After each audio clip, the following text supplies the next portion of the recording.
Hola, ¿qué tal? Muy buenas noches, bienvenidos a Noticias 22. Qué gusto iniciar la semana con ustedes en compañía de Güemanzin Rodríguez, Rafael García Villegas. Hola, saludamos con muchísimo gusto a Laura Regis en la interpretación de lengua de señas mexicana. Iniciamos con un acontecimiento que nos ha mantenido pendientes a lo largo del fin de semana. Así es, mi querida Laura Barrera, amigos del auditorio. Antes de pasar a la información, les comentamos que estrenamos mural como cada lunes, y esto a propósito de una publicación que rinde homenaje a una gran fotógrafa. Así es, se trata de Mariana Jampolsky, y esta es una publicación, la primera que hay de parte de la Universidad Iberoamericana, después de que esta institución recibiera los 90,000 negativos que fotografió Mariana Jampolsky a lo largo de 58 años. En 2018 recibió, la verdad es que fueron meses muy intensos para elegir obras que no habíamos visto antes. Aquí algunas de las que tenemos son muy conocidas, algunas del campo. El México rural es gran parte de lo que retrató. Ella, nacida en Estados Unidos, de padre ruso, de madre mexicana, a los 20 años llega a México e inicia una trayectoria muy interesante al lado de quienes formaban la parte del taller de la gráfica popular, los artistas de la época, en fin, de verdad que un trabajo extraordinario el de Mariana Jampolsky. Y esta publicación, amigos, tiene que ver con un trabajo poco conocido de la obra de Mariana Jampolsky, así que bueno, estaremos muy pendientes del momento en el que se presente y lo estaremos hablando con mucho gusto. De hecho, este mural tiene que ver con la aparición de este libro. Y dicho lo anterior, ahora sí, Laura, nos comentabas de algo que mantuvo en vilo a los medios de comunicación, a las redes sociales este fin de semana.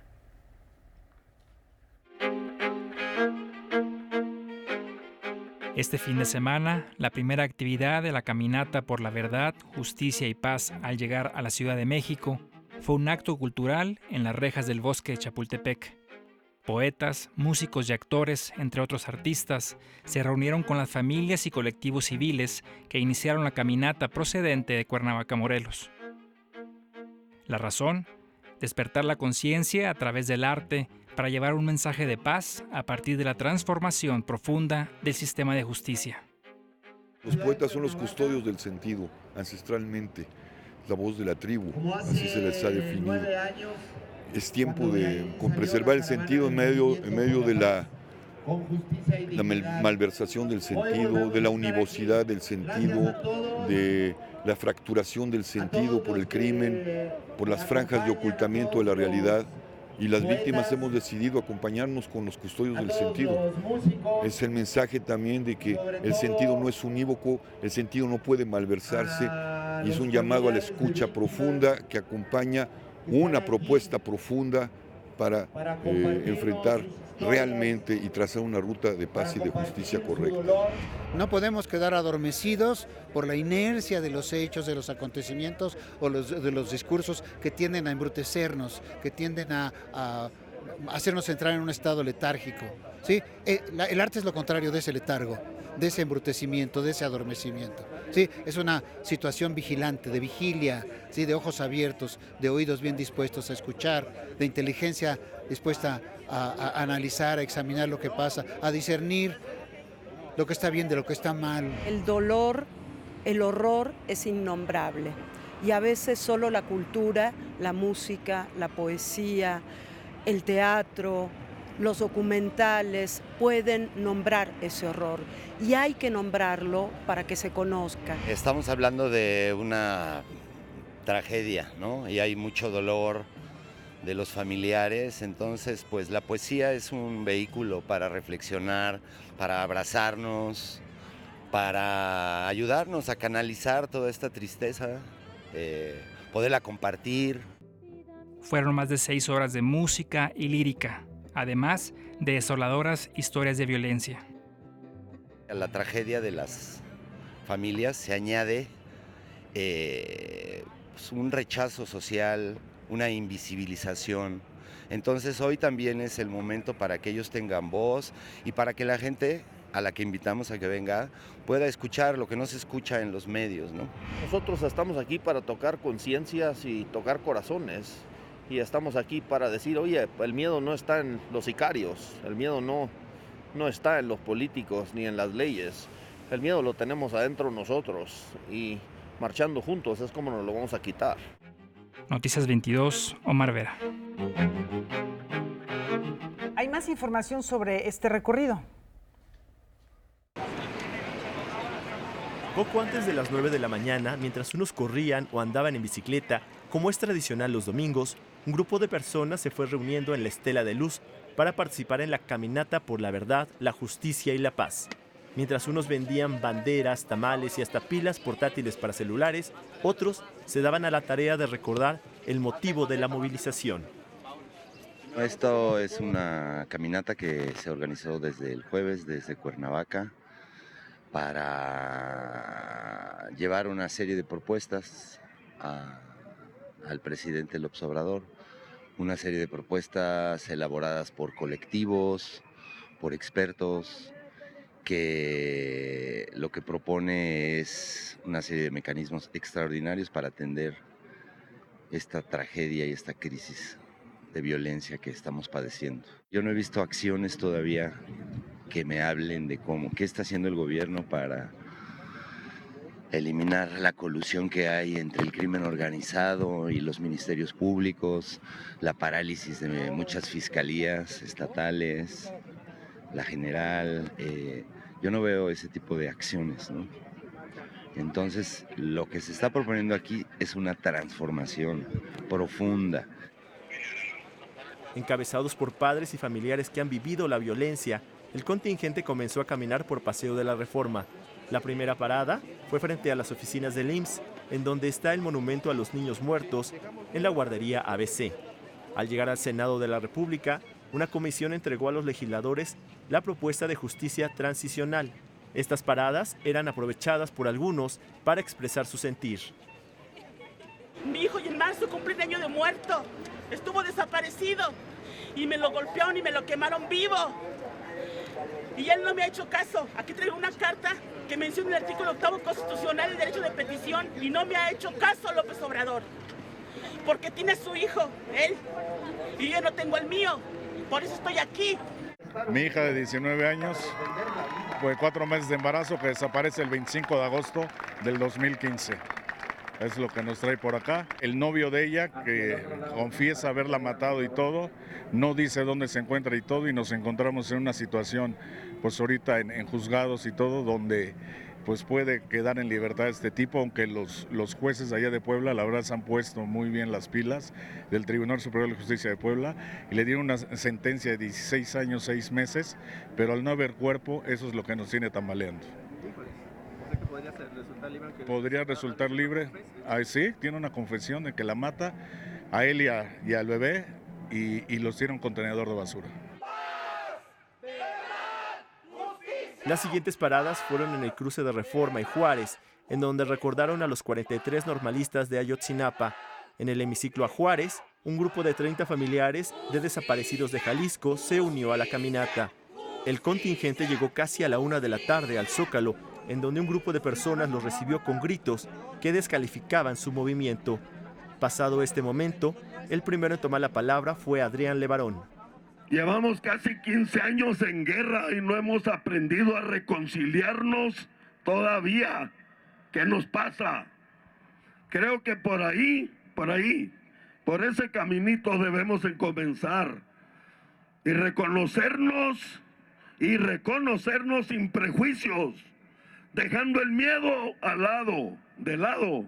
Por eso aquí no caben etiquetas artificiales. No somos chairos, ni fifis, ni conservadores, ni de la izquierda. Somos seres humanos luchando por vivir. Javier Sicilia reconoció que la violencia que se vive le fue heredada al actual gobierno.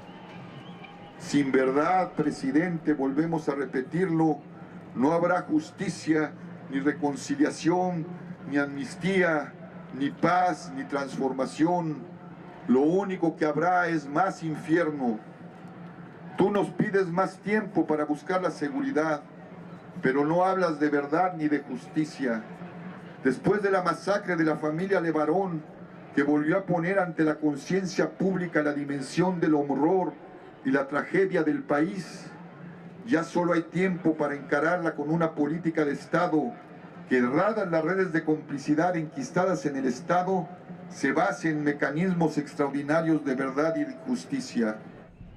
La caminata por la verdad, la justicia y la paz concluyó con la entrega en Palacio Nacional de una carta y la propuesta de justicia y reparación de daños. Yo creo que ha sido muy importante una marcha pacífica para una demanda de paz en este país.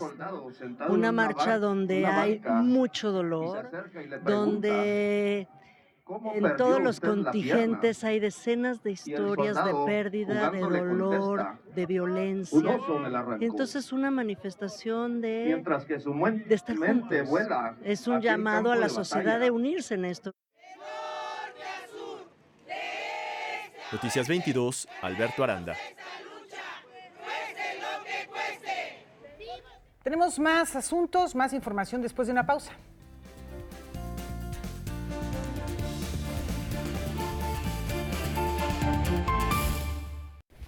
Con motivo y con el objetivo de hacer una denuncia pública de los feminicidios en el país, los pañuelos verdes del movimiento feminista también tuvieron presencia en las movilizaciones este fin de semana.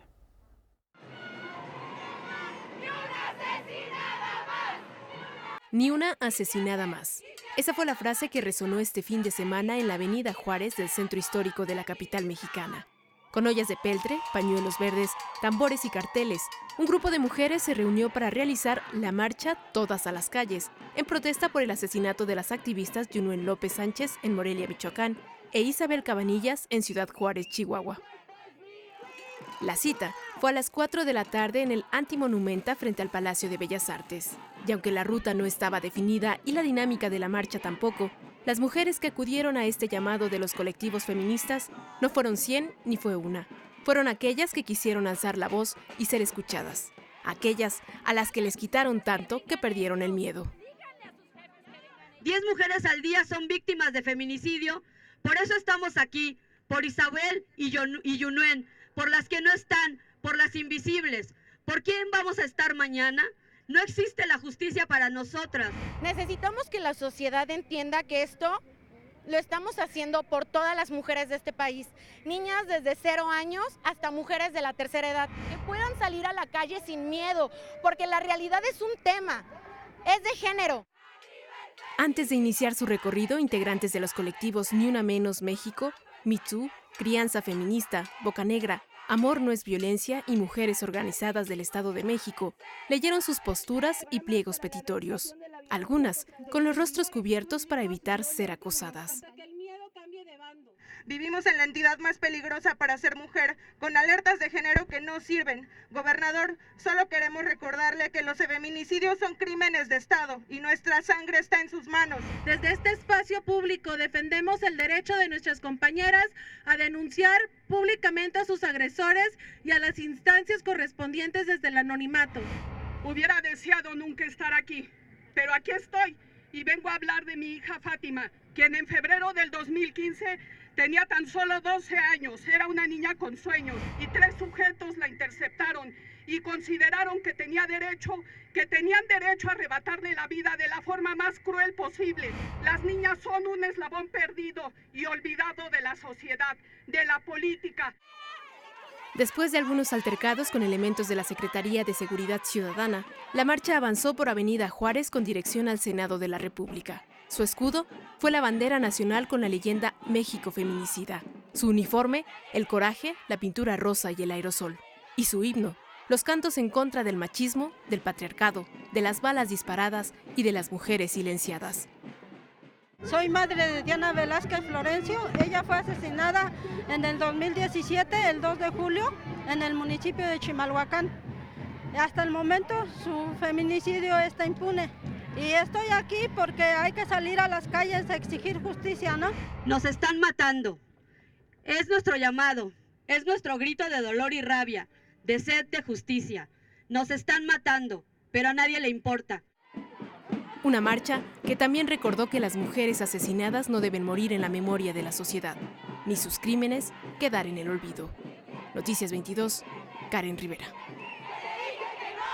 Bueno, este es nuestro país, esto también se refleja en todas las demás áreas y actividades humanas. Por supuesto, en este que es un espacio cultural tenemos que dar cuenta de esto porque nos involucra absolutamente a todos. Y no solamente es algo que nos llega a nosotros, a la piel de nosotros como mexicanos, Rafael. trasciende las fronteras, como lo ha demostrado ya en varias ocasiones Ai Weiwei, este activista y artista que ahora explora no solo después de la exposición que presentó en la UNAM, sino también el efecto de la violencia en México con un nuevo documental que participa en Sundance. Los asesinatos y las desapariciones forzadas se han vuelto un problema crítico a nivel nacional. Apenas el 18 de enero, un camión fue incendiado en Chilapa, Guerrero. Dentro se encontraban los restos de 10 músicos indígenas. Estos hechos de violencia extrema han dado la vuelta al mundo y fue así que el artista chino Ai Weiwei se enteró del asesinato de los 43 estudiantes normalistas de Ayotzinapa. Luego viajó a México para entrevistar a los familiares de las víctimas. El resultado es Vivos, un documental que tuvo su estreno en el festival de Sundance. I mean, we all know the story is so brutal, so unthinkable, you know, when you see government, military police, or army, and the cartels all involved. And but years of investigation, or so-called investigation, never really come out a clear result. This is simple and also not acceptable, not in any society. And so after you making films like this, you become speechless because you don't know how to help, you know. So it takes the whole society to really act up to solve this kind of problem and to ask, can our modern life to living in under this kind of crazy nightmare. La filmografía sobre los estudiantes de la Escuela Normal Raúl Isidro Burgos es amplia. 3 de los más relevantes son Ayotzinapa, crónica de un crimen de Estado, del director Javier Robles, quien asegura que el narcotráfico participó como ejecutor y la policía, la milicia y el gobierno como encubridores. Mirar morir, el ejército en la noche de Iguala, de Temoris Greco, indaga en la participación de las Fuerzas Armadas mexicanas y en el esfuerzo del Estado por encubrirlo. Finalmente aparece Ayotzinapa, el paso de la tortuga, producido por Guillermo del Toro y dirigido por Enrique García Mesa. Vivos, de Ai Weiwei, se une a la lista. El artista busca ponerse en el lugar de los familiares, víctimas indirectas del asesinato. Busca saber cómo siguen adelante ante la falta de justicia. It's not that unique situation, and so I know this is life, and you cannot just fantasy life. It's very solid. It's second by second. Those people are living in this kind of darkness. So I try to share their feelings, to understand them, and to shine some light on their life. That means to let their voice to be heard. And I think that's all artists can do, to express yourself, your true feelings, and to build up some kind of communication. ¿Qué hicieron?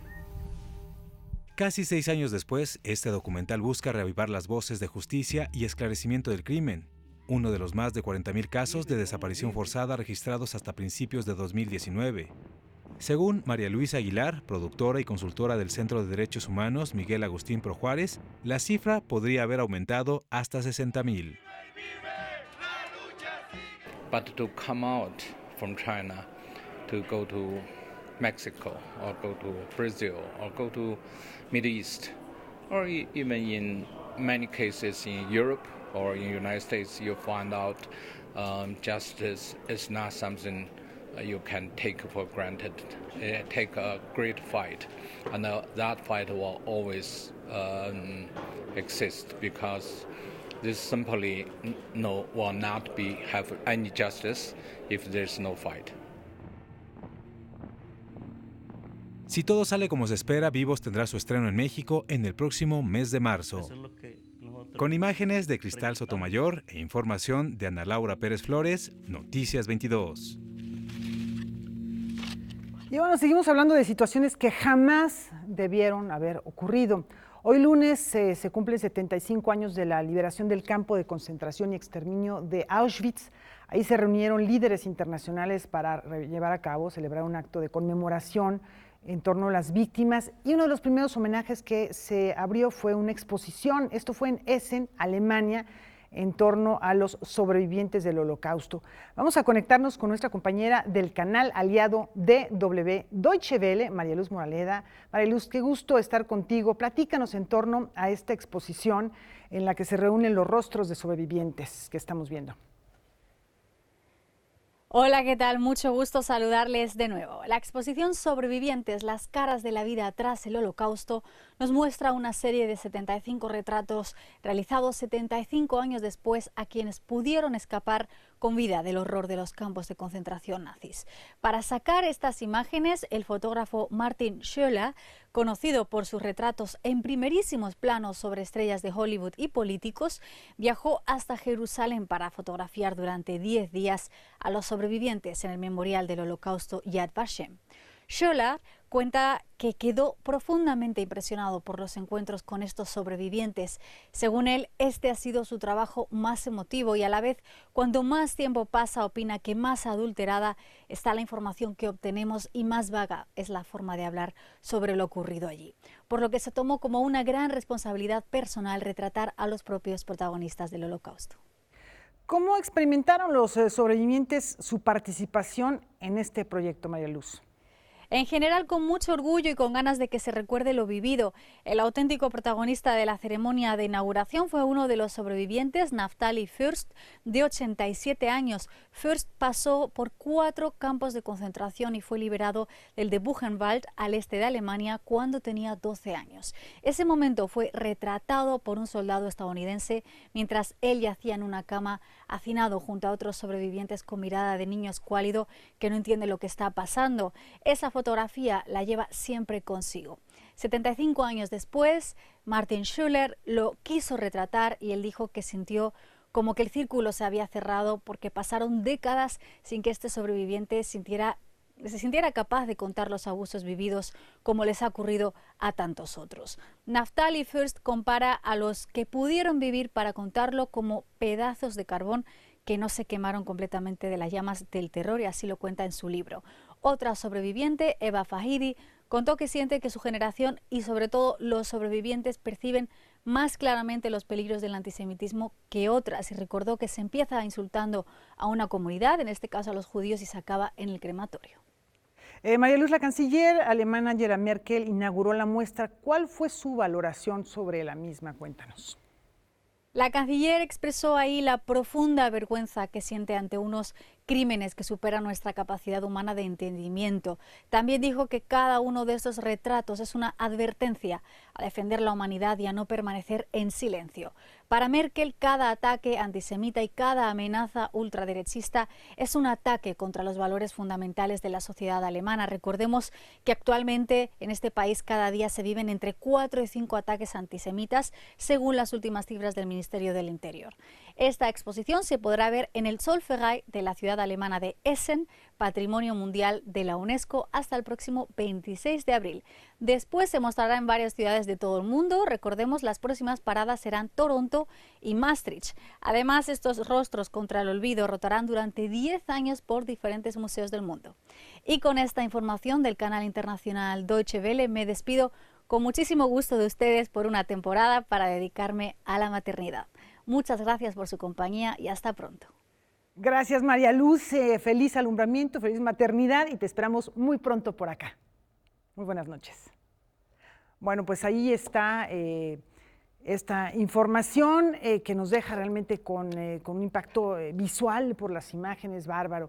Y les recomendamos que no le cambien porque tenemos cosas interesantes, Rafa Huemancin, al terminar Noticias 22. Por supuesto, como cada noche los invitamos a quedarse en sintonía. Javier Aranda hoy nos espera con un recorrido por las páginas de los libros antiguos. Vale la pena hacer esta revisitación de la literatura. Tú también eres un coleccionista apasionado de los mismos, mi querido Hueman. Así es, y bueno, tiene dos importantes invitados, Amalia Porrúa y Agustín Jiménez. Agustín Jiménez, hace poco estábamos recordándolo aquí porque cuando el centenario de Chava Flores. Recordábamos el trabajo de investigación que ha hecho Agustín Jiménez, no solamente en el trabajo de Chava Flores, también de José Guadalupe Posada, etcétera. Lo que quiero decir cuando menciono a estos dos personajes del trabajo de investigación de Agustín es que cuando uno platica con él es hablar de libros, periódicos, revistas del siglo XIX, del siglo XVIII, y por supuesto del XX, ¿no?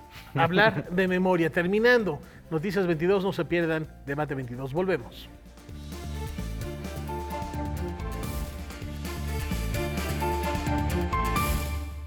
El universo está más cerca que nunca. Desde el Seminario de Cultura Mexicana se divisan cuerpos celestes capturados por el telescopio Hubble y la Estación Internacional Espacial. Desde hace 2 años, el pintor Philip Hughes y la escritora Carmen Boullosa emprendieron una expedición hacia el espacio y cada uno trazó un recorrido distinto. El trabajo de él fue investigar y comprender qué nos han traído las nuevas exploraciones interplanetarias en el espacio exterior y verlas con el ojo del asombro. Al pasármelas él a mí, yo también percibí este ojo del asombro. Escribí poemas muy breves con la respiración del que se azora, del que se asombra, y después de estos pies, de estos poemas primeros muy breves que les he hecho a cada uno de los poemas, les he hecho una ofrenda. El resultado de esta colaboración se concentra en el libro objeto llamado Alquimia de los Planetas, en el que se reúnen 32 piezas creadas a partir de imágenes de cuerpos celestes capturadas en misiones interplanetarias, el telescopio Hubble espacial y la Estación Internacional Espacial. Hacer esta exploración hacia los planetas fue también un ejercicio ético hacia nuestra situación en el cosmos, en el planeta que habitamos, en el cuerpo celeste que habitamos, y refrendar la necesidad de asombro, de reverencia y de tener esta actitud también de venerar y de amar lo que tenemos más inmediato. La obra fue editada por Old School Press. Solo se imprimieron 60 piezas y la única que se encuentra en México se exhibirá en el Seminario de Cultura Mexicana hasta el 2 de febrero. Y ahora que emprendemos estas exploraciones de otros cuerpos celestes, tenemos que entender que el nuestro también es un maravilloso cuerpo celeste y que por haberlo visto la cultura occidental como algo útil, como algo desechable, como algo en lo que podríamos nada más echar nuestra basura o explotarlo, sacar algo de él, pues no hemos tenido el cuidado del trato que merece un cuerpo vivo, un cuerpo celeste, tan maravilloso, tan extraordinario y que causa tanto asombro como los que aquí tenemos reflejados en nuestro propio hábitat, nuestro propio planeta. Con información y texto de Óscar Cortés, Noticias 22. Bueno, vamos a hacerles un comentario. Tenemos pocos días antes de que se cierre la convocatoria para el concurso Materiales Educativos para la Primera Infancia de la Ciudad de México. Vamos a conocer los detalles. La Secretaría de Educación, Ciencia, Tecnología e Innovación de la Ciudad de México, junto con la Universidad Nacional Autónoma de México, lanzaron la primera convocatoria para el concurso Materiales Educativos, la Primera Infancia de la Ciudad de México. Es un concurso organizado en 5 categorías para desarrollar materiales de televisión. En el caso de televisión, liderado por Canal 22, de radio, liderado por Radio Educación, de materiales impresos por la Universidad Iberoamericana, materiales digitales por la Universidad Anáhuac y juguetes infantiles con la Universidad Nacional Autónoma de México. La idea es fomentar el desarrollo de los niños mexicanos desde la primera infancia. Es sabido que en esta etapa la vista y el oído alcanzan su madurez, sentidos de la percepción humana que luego se vuelven fundamentales en el desarrollo de otras habilidades. De los 0 a los 3 años, en la Ciudad de México, el 90% de los niños está en casa. Así es que necesitamos reforzar esta educación para las familias y también, por ejemplo, en los contenidos de televisión, de radio, que puedan acercarse a lo que nuestros niños de esta ciudad y del país necesitan. La convocatoria cierra el 31 de enero.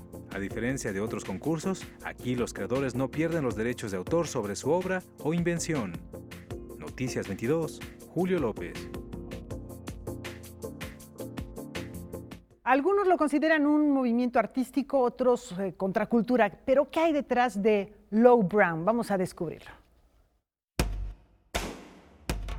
En la década de los 90 surgió en Estados Unidos el movimiento Lowbrow o surrealismo pop, como respuesta al arte conceptual e intelectualización del arte y que se alejaba de los grandes públicos. Retomando estos principios y teniendo como escenario un mundo caótico y despiadado, un grupo de artistas han creado una serie de propuestas que podemos ver en la exposición Tobogán, que actualmente se presenta en la Galería José María Velasco. Sobre todo es la idea de que con los íconos de las más media es muy importante como ícono para hablar de otras cosas. Y entonces puede haber cosas como del manga, como de las caricaturas y demás que pueden hablar de muchas otras cosas y sobre todo es todo un movimiento contracultural que tiene sus raíces, te digo, del beatnik, de la psicodelia. Algunas de las piezas que podemos ver en la exhibición combinan un humor cáustico, cándido y lúdico. Dejan ver la influencia del cómic, el cine, la televisión, el diseño y movimientos artísticos como el dada y la psicodelia. Yo me identifico con él porque es un arte más cercano a la gente y viene de artistas que pueden ser relacionados al cómic, al tatuaje, a la ilustración. Es una disciplina, digamos, que no por ser más cercana a la gente tenga menos profesionalismo o menos técnica, sino tiene la misma complejidad. Todos estos artistas reunidos pertenecen a un movimiento mundial que se está abriendo paso en las galerías y ferias de arte, pero por ahora se mueven en circuitos más de culto o a través de las redes. Es importante decir que muchos de estos artistas fueron formados aquí en la Esmeralda, que es del instituto, entonces creo que hace una labor todavía esta escuela para ver cómo esa libertad y cómo los muchachos están interpretando esa libertad con sus fuentes que son precisamente el internet, la pornografía y todo esto. Yo creo que estos artistas revelan esto, ¿no? Esas contradicciones no de una sociedad sino de un mundo, ¿no? Que sus contradicciones todavía no están resueltas y hay artistas que están encaminándose a través de su quehacer a hablar de esto. Noticias 22, Alberto Aranda. Tenemos una pausa. Volvemos pronto.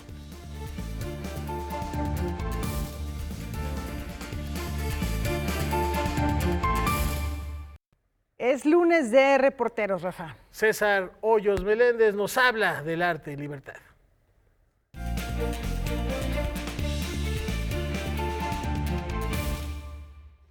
Bueno, pues es un gusto estar con César Meléndez. ¿Cómo estás, César? ¿Cómo estás, mamá? Bien. Buenas Bueno, noches. cuéntanos un poco, César. Hace algunas semanas, en el pasado mes de diciembre, un lunes, Karen Rivera presentaba un trabajo en torno al teatro penitenciario, que es un trabajo que se ha celebrado en diferentes centros de readaptación social desde los años 70 a la fecha. Ha habido otro tipo de dinámicas, ha habido música, ha habido incluso pastorelas en el mes de diciembre, artes plásticas, de todo este universo de posibilidades que pueden llegar a tener algunos de los reclusos que estén interesados en participar. ¿Qué es lo que te llamó la atención cuando estás hablando de arte en libertad? Arte en libertad, primero, Huemansin, quisiera recordarle a nuestro público que hace cerca de 2 semanas presentamos una nota sobre una exposición titulada de Ícaros y Alas que se presenta en el Centro Cultural Universitario Tlatelolco. Fue a partir de ese momento que pude conocer a la persona detrás de este colectivo que les voy a hablar, Collective Fit, que tiene una particularidad. Es como lo mencionas, en los centros penitenciarios hay diferentes talleres de expresión artística, pero tal vez con fines más terapéuticos. Este es todo un proyecto que busca ser una incubadora de artistas que puedan vivir de lo que generan con la venta de su obra. Es decir, es verdad que el arte puede ser catártico, pero no todos quieren dedicarse al arte. Lo que ofrece este grupo es precisamente la posibilidad de que puedan reinsertarse en la sociedad a través de su trabajo. ¿Te parece si vemos la primera parte del trabajo que hemos hecho? Vamos Adelante.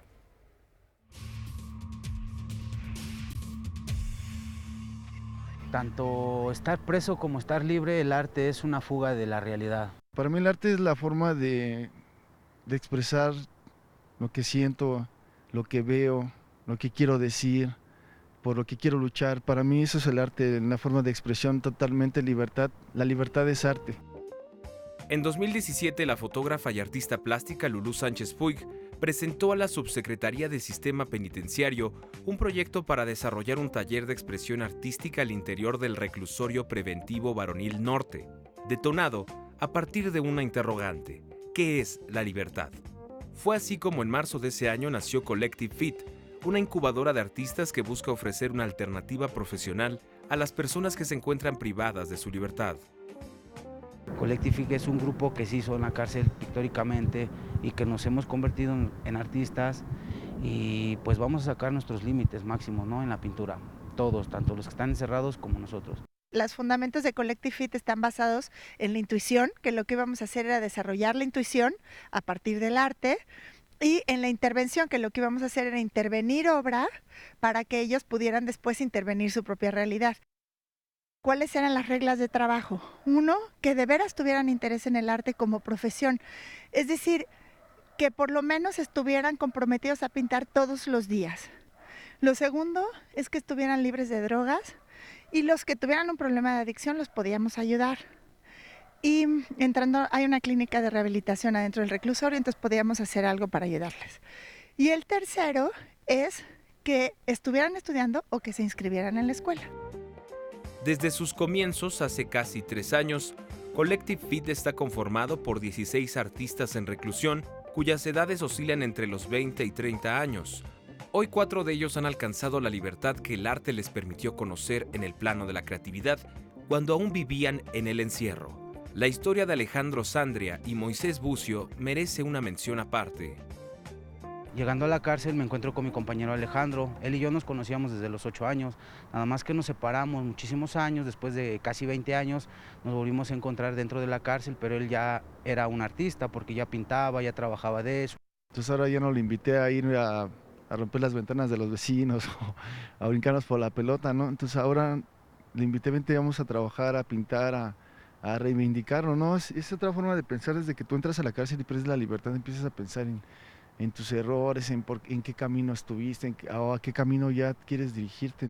Éramos unas personas muy diferentes antes de conocer la cultura, antes de conocer pintura, de estarnos distrayendo ahí. Para buena fortuna de los involucrados, el proyecto no inició de cero. El pintor Francisco Tejeda Jaramillo había dejado un importante legado tras las rejas. 2 semanas antes de que yo entrara, había salido el maestro Francisco Tejeda Jaramillo. Yo sabía de él y lo conocí cuando salió, y un poco me platicó, pero no mucho, de su taller. Él lo que hizo, él estuvo 31 años adentro, preso. Y dentro, él ya pintaba afuera, pero dentro decidió dedicarse al arte. Y entonces gestionó espacios para un taller. Y tuvo un taller durante muchos años donde pues por ahí pasaron muchos chicos, y tenía una cosa maravillosa: él ya les había dado esa disciplina. Para mí no fue tan difícil, de veras caí en blandito. El taller de expresión artística ha permitido a los internos encontrar su estilo y personalidad pictórica. Me di cuenta que el taller es muy bonito y que pintan de 8 de la mañana, que es cuando les abren el taller, hasta las 5 de la tarde, que es cuando les cierran el taller y los corren. Entonces, pues al final pintan 50 horas a la semana, 45 horas a la semana, el que menos, y normalmente no tienen visita, porque pintan de lunes a domingo, pintan de lunes a domingo, porque sus familias alrededor del año y medio los van abandonando. Bueno, esto resulta muy interesante, César, por varias cosas. Por un lado, el taller comienza cuando están recluidos. Así es. Algunos de ellos salen y ya afuera, ya en libertad, continúan su actividad a través de este colectivo que nos presentas. Entonces, digamos, la propuesta de este taller, que tenía un origen o un sentido, pues ahora ya se ha diversificado, ¿no? Así es. Mantiene las actividades al interior de la prisión, del reclusorio norte, pero también ya desarrolla ese otro trabajo con los que están liberados. Así es, y una de las intenciones es para aquellos artistas que están alcanzando la libertad, es que si no se quieren dedicar de lleno al arte, es que puedan ser también talleristas. Y esto es, incluso ya están pensando que en el primer trimestre de 2020, que ya está en curso, puedan echar a andar, llevar Collective Fit a otros reclusorios, porque los chicos como Alejandro y Moisés ya están en posibilidades de ellos impartir clases, entonces ya pueden ir abarcando más terreno y pues hacer que esto se expanda, ¿no? Tienes una segunda parte que está vinculada a un trabajo que ya nos habías dado un adelanto hace unas semanas, ¿no? Sí, vamos a ver la segunda parte que habla más de la exposición de Ícaros y Alas.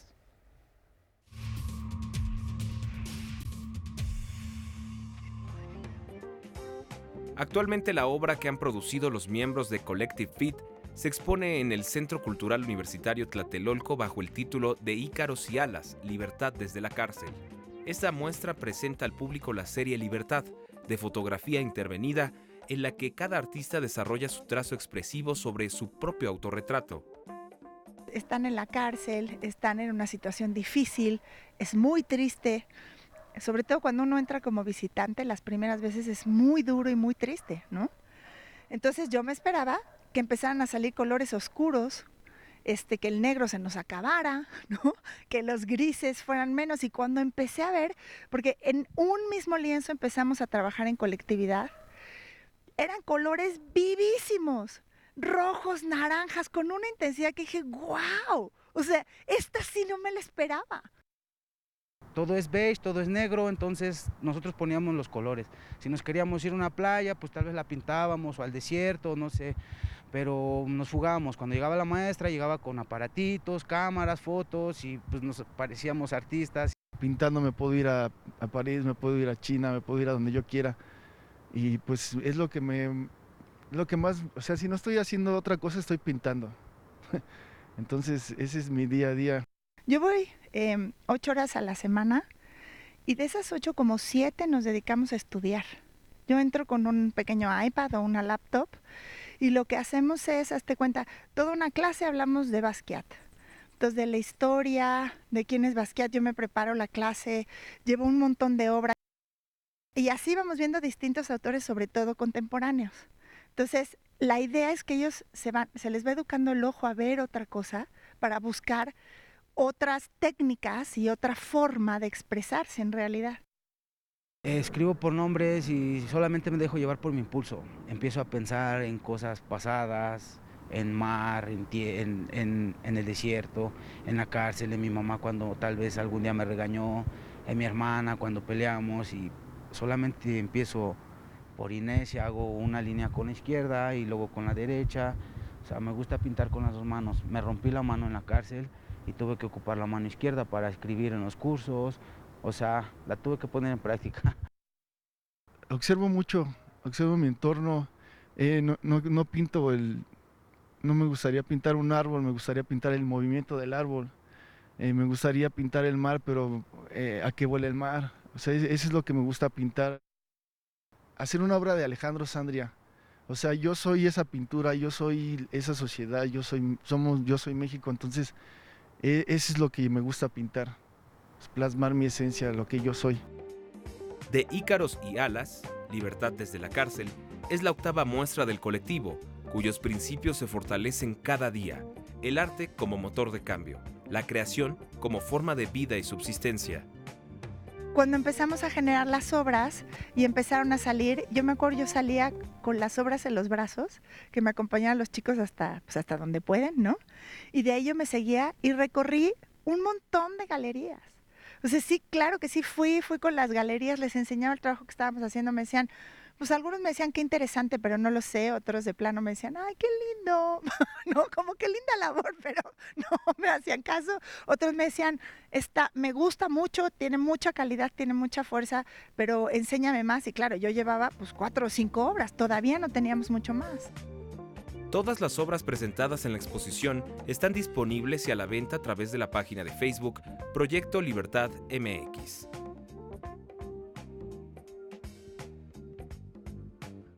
Bueno, me llama mucho la atención cuando escucho esto que estás presentando, César. No son las cosas, es como las miramos. Así es. Y esa mirada se construye en gerundio, mirando, observando, estudiando, haciendo constantemente.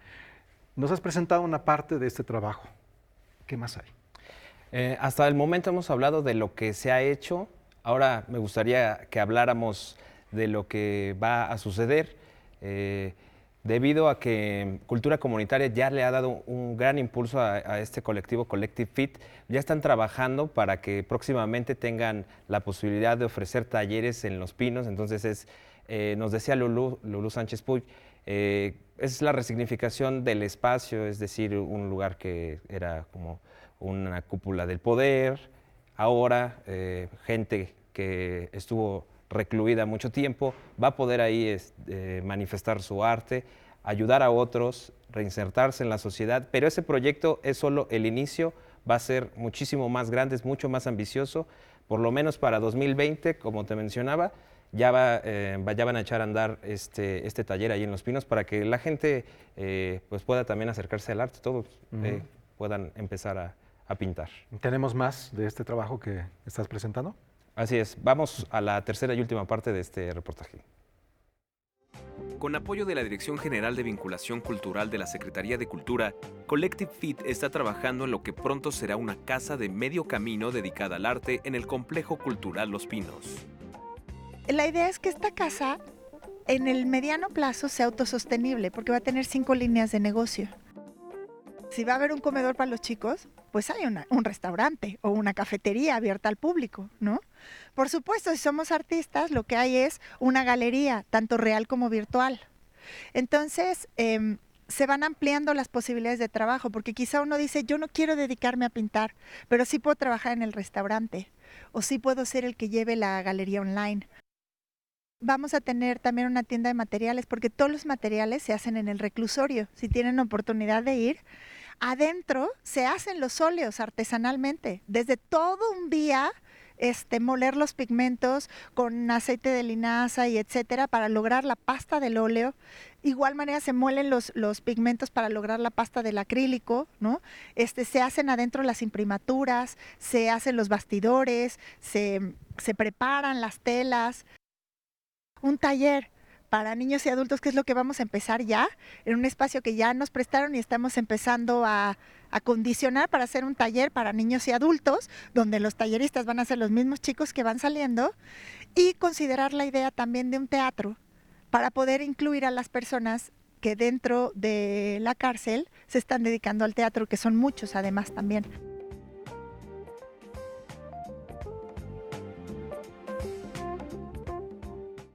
Bueno, esto ha sido parte de lo que pudiste encontrarte con este colectivo, César. ¿Qué es lo que personalmente a ti te ha detonado? Esto surgió por una exposición, una nota que transmitiste aquí en Noticias 22, pero ¿qué es lo que te movió a conocer a los autores de esas obras que viste? Fundamentalmente fue la posibilidad de conversar con ellos, conversar con Alejandro, conversar con Moisés. Cuando tuvimos la oportunidad, desde luego nos hubiera gustado platicar mucho más. Pero con las palabras que ellos nos dieron, nos dimos cuenta de que eran personas, además ya nos lo había dicho Lulú antes, han estudiado el arte desde el taller, incluso antes. Moisés no estaba, pero Alejandro formó parte del taller que impartía Francisco Tejeda Jaramillo, entonces ya tenía todo un background de conocimiento sobre el arte. Debido al enfoque que tiene el taller, que es de expresión, estudian o procuran estudiar a los artistas del siglo XX para acá por la cuestión del arte abstracto. Ellos no hacen tanto figuración, sino un poco trabajan más bien con líneas, con este tipo de técnicas que son más el arte abstracto y el expresionismo. Entonces, esto fue el primer proyecto, el que vimos, la serie Libertad. Era una intervención fotográfica. Después hicieron la serie Ícaros, que es las salas que veíamos. Y ellos siguen trabajando porque, como lo mencionamos aquí, y quisiera así hacer énfasis en eso, pues no se trata nada más de decir que qué bonitas obras o qué interesante está. Si a la gente que si la gente que nos ha visto hoy está interesada en adquirir la obra, no duden en buscarlos en Facebook y pues hacerle promoción al trabajo que desarrolla Collective Fit, ¿no? Pues muchas gracias, César, por compartirnos esto y por supuesto muchas gracias a las personas que han participado por abrirse y también compartir con nosotros. Así es. Dice, ¿no? Gracias a ellos. Muchas gracias. Ahí está la reflexión. Gracias, César. Gracias, Weman. Y gracias a ustedes. Nos vamos a despedir con música. Hoy la reflexión y el tema del programa ha corrido mucho por el lado de lo social, de la reflexión, de la justicia, de la libertad.